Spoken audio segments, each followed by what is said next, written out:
Hello. Today we'll be going over how to adjust the main tube on any system in the CoverPools T4 family. If the cover retracts off the pool unevenly, you'll need to increase the diameter of the tube. There are two ways to do this. The best option is to offset the tube towards the slower moving side rather than centering the tube.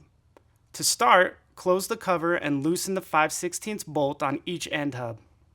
Next, move the end hub plates and tube towards the slower moving side 1 inch. Once the tube is offset, retighten the 5/16 bolt on each end hub.